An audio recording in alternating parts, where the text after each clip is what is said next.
పరిశుద్ధ గ్రంథం నుండి మత్తయి సువార్త 27వ అధ్యాయం 46వ వచనం. ఇంచుమించు 3 గంటలప్పుడు యేసు ఏలీ ఏలీ లామా సబక్తా అని బిగ్గరగా కేక వేశాడు. ఆ మాటకు నా దేవా నా దేవా నన్నెందుకు చేయి విడిచితివి అని అర్థం.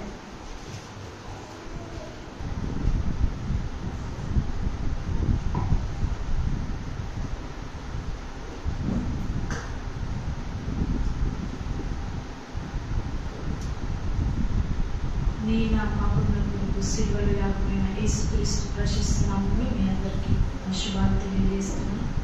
ఈరోజు వాక్య భాగం ధ్యానించుకునే 4వ మాటను బట్టి ఈ మాట మనం 2 పుస్తకాల్లో చూడగలుగుతాం.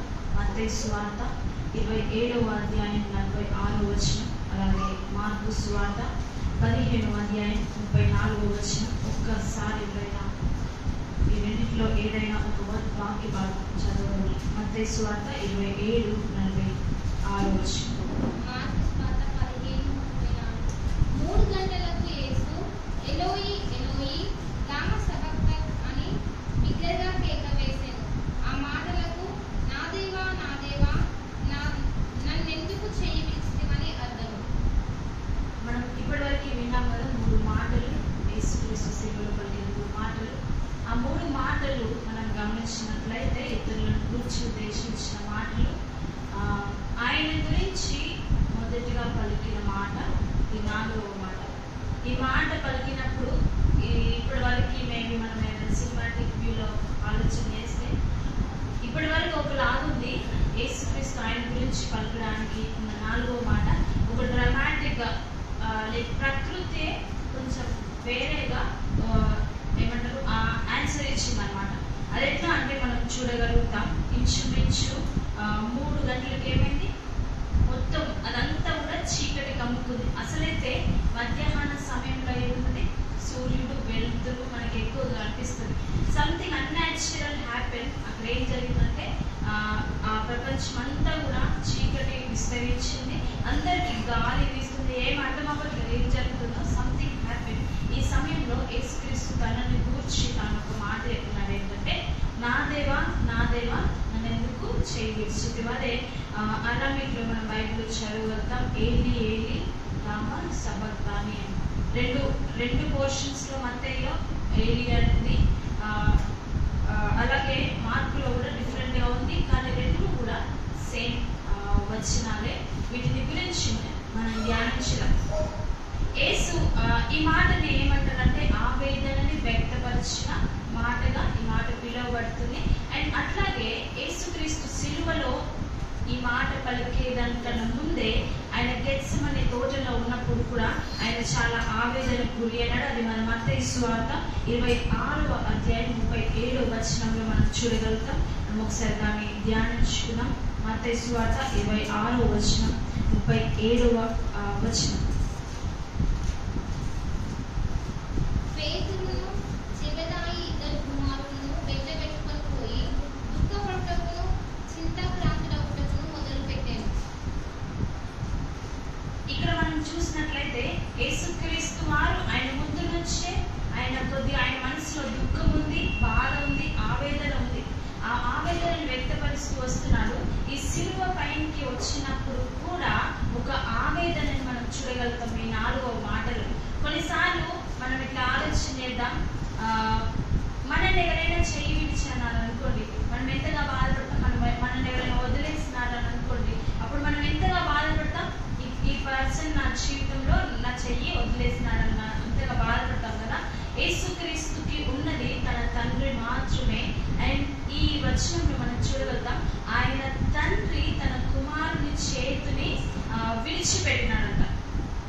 మనుషులు మన చేతిని ఎందుకు విడిచిపెడతారంటే మేబీ మనం సాధించలేకపోతేనో, మనం వారిని మెప్పించకపోతేనో, లేకపోతే మనం వారికి ఏదైనా ఘనమైన కార్యాలు మనం వారికి చేయలేకపోతేనో మనుషులు మన చేతిని విడిచిపెడతారు.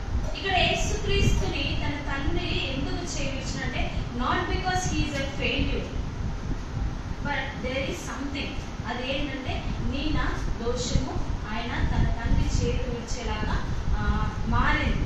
మనం అట్లాగే చూద్దాం ఈ వచనంలో ఈ వచనాన్ని కొంచెం గట్టిగా ధ్యానించితే, నా దేవా నన్నెందుకు చేయి విడిచిదు అనే బిగ్గరగా కేక వేసి చెప్పాడంట. ఇందులో 3 విషయాలను మనం చూద్దాం. మొదటిగా ఆయన దుఃఖపడుతున్నాడు, ఆయన కేక వేస్తున్నాడు.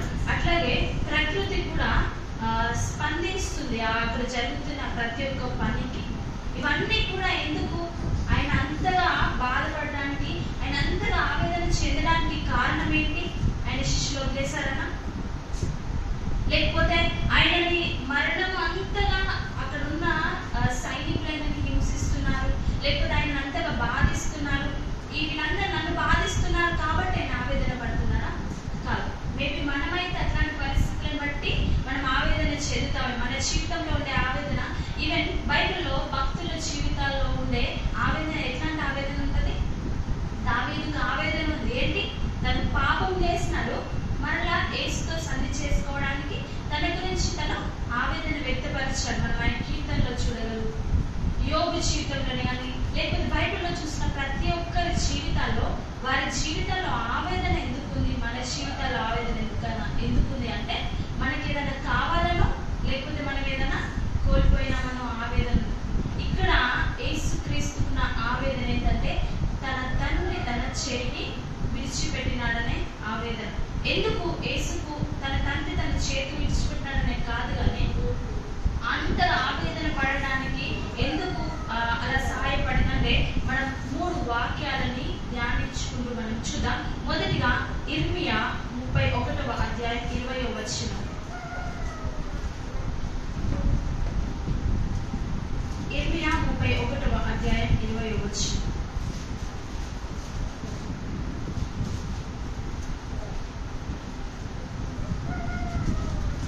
ఎవరైనా చదువుతారా?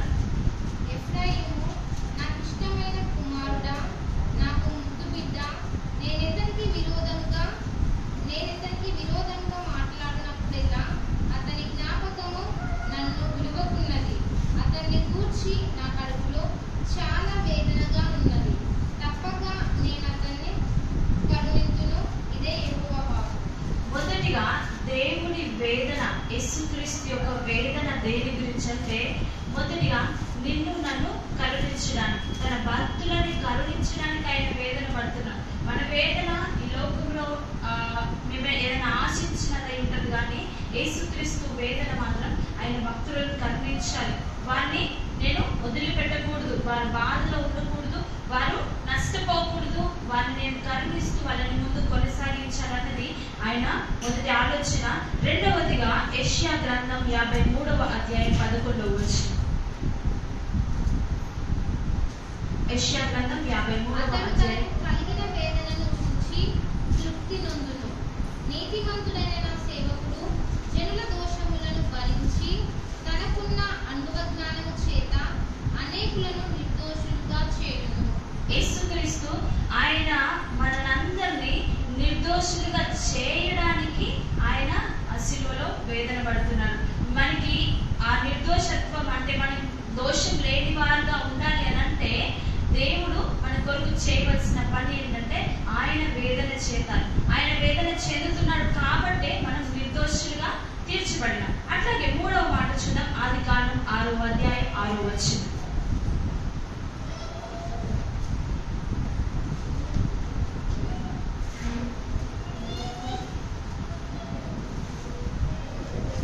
తాను భూమి మీద నరులను చేసినందుకు యెహోవా సంతాపము నొంది తన హృదయంలో నొచ్చుకొనెను. ఇది మనకైతే చాలా సుపరిచితమైన వాక్యము. ఇందులో ఏమిటంటే, దేవుడంట నరులను సృజించినందుకు ఆయన బాధపడుచున్నాడు, వేదన పడుచున్నాడంట. ఎందుకు? నాకు ఇష్టానుసారంగా నా బిడ్డలు ఉండట్లేదు, నాకు వ్యతిరేకంగా పోతున్నారు, నన్ను సాటిస్ఫై చేసే విధంగా, లేకపోతే నేను వాళ్ళతో కలిసి ఉండే విధంగా ఒక లైన్లో నడుచుకోవట్లేదు వాళ్ళు. అని వాళ్ళు ఏం చేస్తున్నారంటే నాకు వ్యతిరేకంగా వెళ్తున్నారు అన్న ఆలోచనతోటి యేసుక్రీస్తుల వారు వేదన చెందుతున్నారు. మన 3 వేదన. మేము మనుషులమైతే మనకైతే వేదన ఉంటుంది. ఎట్లాంటి వేదన అంటే, మనకు కావాల్సినవి పొందుకోవడానికో లేకపోతే మనం పొందుకోలేకపోతున్నామనో కొన్ని ఆలోచనలు ఉంటాయి. కానీ దేవుని యొక్క వేదన మన కోసం ఏంటంటే, మొదటిగా ఆయన మనల్ని కరుణించడానికి, మనల్ని నిర్దోషులుగా చేయడానికి, అలాగే మనం ఆయనకి వ్యతిరేకంగా వెళ్తుంటే మనల్ని వ్యతిరేకంగా వెళ్తుంటే చూడలేక మనల్ని కావాలని ఆశిస్తూ ఆయన వేదన పడుతున్నాడు. ఈ మాటల్ని మనం ఆలోచన చేద్దాం. దేవుడు ఆయన ఒక్కడే, యేసుక్రీస్తు ఒక్కడే ఆయన అట్లాంటి వేదన పడగలడు. ఎందుకంటే మనం ఓల్డ్ టెస్టమెంట్ లో, పాత నిబంధనలో చూస్తే అబ్రహాము ఆయన తన కుమారుని బలించడానికి కొండపైనకి వెళ్ళినప్పుడు అక్కడ ఆయనకి ఏం దొరికింది? ఒక గొర్రెపిల్ల దొరికింది. అట్లాగే ఆ ఓల్డ్ టెస్టమెంట్ అంతా మనం గమనిస్తే బలి అర్పణ జరగాలి అని అనుకోండి, ఎలా జరిగిస్తారు?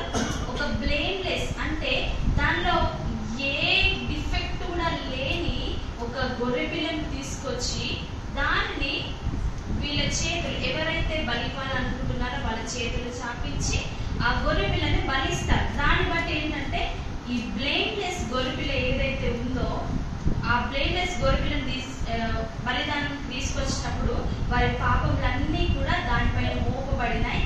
అది వధిస్తే వీళ్ళ పాపములు కూడా క్షమించబడతాయి అనే ఆలోచనతోటి పాత నిబంధనలో సాక్రిఫైస్ అనేది జరుగుతూ ఉంటుంది. అదే మనం ఇప్పుడు ఆలోచన చేద్దాం. యేసుక్రీస్తు వారు కూడా ఆయన బ్లేమ్లెస్ గా, పాపం లేనివాడిగా ఉన్నాడు. కానీ మన పాపముల కొరకు ఆయన తన తండ్రితో తన సంబంధం తెంచుకునే వరకు వెళ్ళింది. మన పాపములను బట్టి, మనం చేసిన ప్రతి ఒక్క అతిక్రమమును బట్టి తన తండ్రితో తన కనెక్షన్ ని కట్టేది. Not because he is failure, ఆయనను బట్టి కాదు, ఆయన ఏదో తప్పు చేశాడో ఆయన పాపం చేశాడో అనేది కాదు. కానీ మనం చేసిన వాటిని ఆయన మన కొరకు, కేవలం మన కొరకు మాత్రమే తన తండ్రి నుంచి తను ఎడబాబు అనేది తనకి తన తండ్రికి మధ్యలో జరిగింది.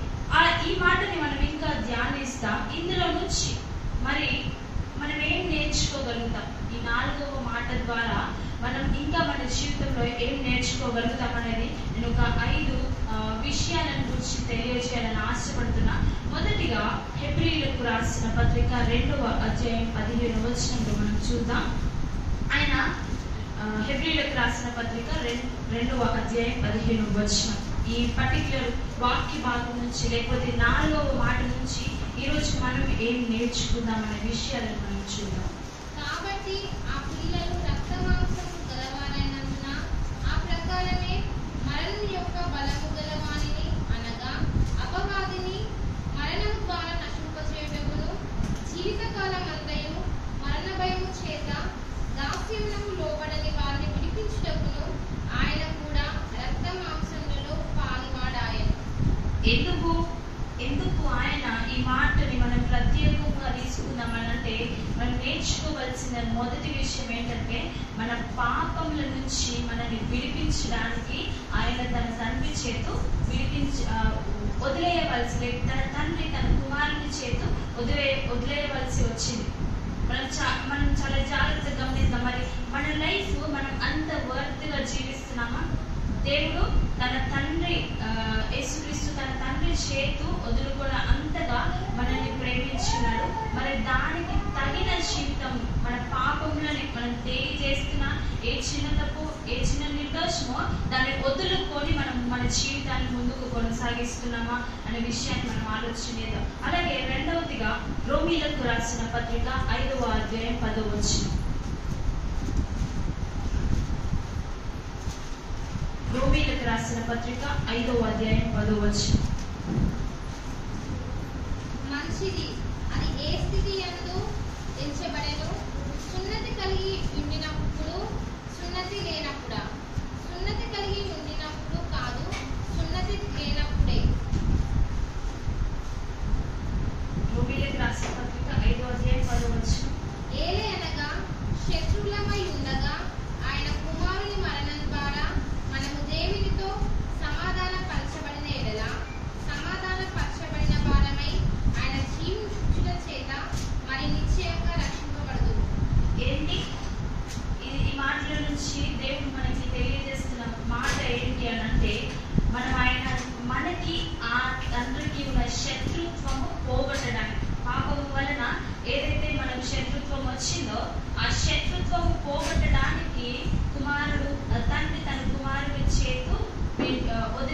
ఇవ్వాల్సి వచ్చింది. మనకు ఆయనకున్న ఆర్డు కూడా దాని వల్లనే ఆయన ఆ శత్రుత్వం తొలగించడానికి కుమారుని ద్వారా మనకి ఏం కలుగు చేసినాడంట? రక్షణ కలుగు చేసినాడు. ఆ రక్షణని పట్టుకొని మనం ముందు కొనసాగుతున్నామా? అంతగా ఏదైతే కేవలం మన శత్రుత్వం, మనకు ఒకవేళ ఎవరితోనైనా శత్రుత్వం ఉన్నా లేకపోతే ఎవరితోనైనా గొడవలు జరిగినప్పుడు మనం ఎలా సంధి చేసుకున్నాం? వారితో వెళ్ళి మనం పర్సన్ గా మాట్లాడో లేకపోతే సమ్ గిఫ్ట్ ఇచ్చో ఏదో ఒకటి రిజాల్వ్ చేసుకొని మనం ఆ శత్రుత్వాన్ని పోగొట్టుకోవడానికి ట్రై చేస్తాం కదా. ఇక్కడ యేసుక్రీస్తు కూడా మన శత్రుత్వాన్ని, తండ్రితో మనకున్న శత్రుత్వాన్ని పోగొట్టడానికి తన ప్రాణము, తన తండ్రికి తనతో ఉన్న కనెక్షన్ ని మన కోసం ఆయన ఇచ్చిన్నాడు. ఏంటంటే ఇక నుంచి నువ్వు తండ్రికి శత్రువు కాదు, కానీ నువ్వు తండ్రికి కుమార్తెలు ఒక స్వాస్థ్యంగా జీవించాలి అన్న ఆలోచనతోటి ఆయన మనకి అంత గొప్ప ధన్యతని ఇచ్చినాడు. ఆయనకి మేబీ యేసుక్రీస్తుకి తన తండ్రితో కనెక్షన్ వదులుకోవడం చాలా పెద్ద లాసే, కానీ దాని ద్వారా ఆయన నీకు సహాయం చేయాలనుకున్నాడు. ఆయన నీ శత్రుత్వాన్ని పోగొట్టాలనుకున్నాడు, ఆయన నీకు రక్షణ ఇవ్వాలనుకున్నాడు. కాబట్టి ఈ ఒకటి జరిగింది. అలాగే మూడవదిగా చూద్దాం, రోమీయులకు రాసిన పత్రిక 5వ అధ్యాయం 9వ వచనం. కాబట్టి ఆయన రక్తము వలన ఇప్పుడు నీతిమంతులముగా తీర్చబడి మరింత నిశ్చయముగా ఆయన ద్వారా ఉగ్రత నుండి రక్షింపబడుదుము. ఒకవేళ మనం అలాగే పాపం చేసిన స్థితిలోనే ఉండుంటే, యేసుక్రీస్తు అంటే మనకు అనుగ్రహించబడకపోతే, యేసుక్రీస్తు అంటే మనకి తెలియపరచబడకపోతే మనం ఏమై ఉన్నాం? ఇంకా ఆ ఉగ్రత దినము వరకు మనం ఆ ఉగ్రతలోనే జీవించే వారంగా ఉంటాం. ఈ ఎండ ఇంత మేబీ 40 రీచ్ అయిందో లేదో, ఈ ఎండకి మనం తట్టుకోగలుగుతున్నామా? ఈ ఎండకే తట్టుకోవట్లేదు, కానీ ఆ ఉగ్రతలో, ఆ మండుచున్న అగ్నిలో నువ్వు తట్టుకునగలిగే శక్తి నీకు ఉంటుందా? కానీ యేసు ప్రభుల వారు నీ ఉగ్రతను తప్పించడానికి, తను బాధపడడానికి ఇష్టపడ్డాడు. ఆయన చేయి విడబడడానికి మూడవ కారణం ఏంటంటే మనల్ని ఉగ్రతలో నుంచి తప్పించడానికి, మనల్ని ఆ ఒక భారభరితమైన ఆ జీవితంలో నుంచి తప్పించడానికి యేసుక్రీస్తుల వారు ఆయన తన తండ్రి చేయి విలువబడాల్సి వచ్చింది. అలాగే 4వ కారణం చూద్దాం, అదే రోమీయులకు రాసిన పత్రిక 5వ అధ్యాయం 9వ వచనం మరి ఒకసారి చదువు. కాబట్టి ఆయన రక్తము వలన ఇప్పుడు నీతిమంతులముగా తీర్చబడి మరింత నిశ్చయంగా ఆయన ద్వారా ఉగ్రత నుండి రక్షింపబడుతుంది. కేవలం ఆయన రక్తము మాత్రము మనల్ని ఏం చేస్తుంది? నీతిమంతులుగా చేస్తుంది. కొన్నిసార్లు మనం పరిశుద్ధ గ్రంథం చదివినట్లయితే నీ మంచి కార్యాలు చేస్తే నీకేమంటది? రక్షణ వస్తుంది, నీతిమంతులుగా చేర్చబడతామని అంటారు. కానీ మన మంచి కార్యాలు ఏంటంటే జస్ట్ ఒక మంచిగా మనల్ని మనం బెటర్ చేసుకోవడానికి మాత్రమే, కానీ మనం నీతిమంతులుగా తీర్చబడాలంటే యేసుక్రీస్తు రక్తము మించి వేరొక గొప్ప శక్తివంతమైనది ఏమి కూడా లేదు ఆయన మనల్ని రక్షించడానికి. మనం ఈ విషయాన్ని ఆలోచనేద్దాం. కేవలం ఆయన రక్తము మాత్రమే మనల్ని నీతిమంతులుగా చేస్తుంది. అందుకే యేసుక్రీస్తు ఆయన తన తండ్రి చేత ఎడబాయవలసి వచ్చింది. 5వ కారణం చూద్దాం, రోమీయులకు రాసిన పత్రిక 6వ అధ్యాయం 23వ వచనం. ఏలయనగా పాపము వలన వచ్చు జీతము మరణము, అయితే దేవుని కృపావరము మన ప్రభువైన క్రీస్తునందు నిత్య జీవము. ఇక్కడ ఏముంది? ఏలయనగా పాపము వలన వచ్చు జీతం మరణం, కానీ క్రీస్తు యేసు నుంచి నీకేమొస్తుందంట? నిత్య జీవం. ఆయన తన తండ్రి తన కుమారుని చేతి విడిచినాడు కాబట్టే ఈరోజు నీకు నాకు నిత్య జీవం ఉంది. ఒకవేళ మనం ఆ రోజు ఆ సంఘటన జరగకపోతే, యేసుక్రీస్తు మన కొరకు రాకపోతే మనకు నిత్య జీవం ఉండదు. మనం ఆ అగ్నిలో కాళ్ళతో యేసుని ఎడబాసిన వారంగా, లేకపోతే యేసుకు దూరంగా, తండ్రికి దూరంగా జీవించే ప్రజలుగానే ఉంటాం. కానీ ఇక్కడ యేసుక్రీస్తు చేసిన ఆ ఒక గొప్ప కార్యం వలన ఎప్పుడైతే ఆ పాపములన్నీ యేసుక్రీస్తు పైన పడ్డాయో, ఆయన మన పాపముల నుంచి మనల్ని విడిపించాడు, మనకున్న శత్రుత్వాన్ని ఆయన తొలగించాడు, మనల్ని ఉగ్రత నుంచి కాపాడాడు, మనల్ని ఆయన నీతిమంతులుగా తీర్చాడు. అలాగే ఆయన మనకి నిత్య జీవం ఇవ్వడానికి కూడా ఆశించాడు. ఇవన్నీ కూడా ఆయన ఎందుకు చేస్తున్నాడు అంటే, తండ్రి తన కుమారుని చేతి ఎందుకు వదిలిపెట్టాడో తెలుసా?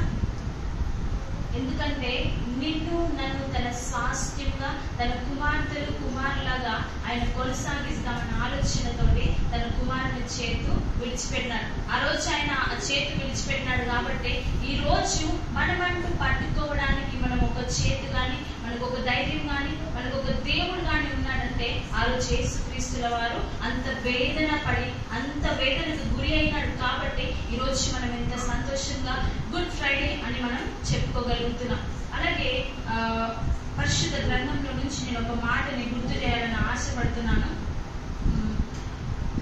యెహోషువ గ్రంథం 1వ అధ్యాయం 6వ వచనం.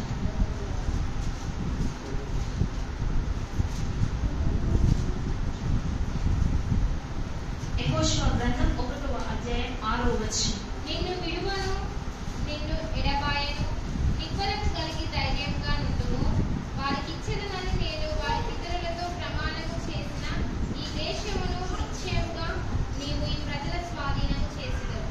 ఆ రోజు తండ్రి తన కుమారుని చేతు తన కుమారుని వదిలిపెట్టినాడేమో ఒక నిమిషము పాటు, లేకపోతే ఆ పాపముల భారమును బట్టి తన కుమారుని వదిలిపెట్టినాడు. కానీ ఇక్కడ నీకు నాకు దేవుడు ఇస్తున్న వాగ్దానం ఏంటో తెలుసా?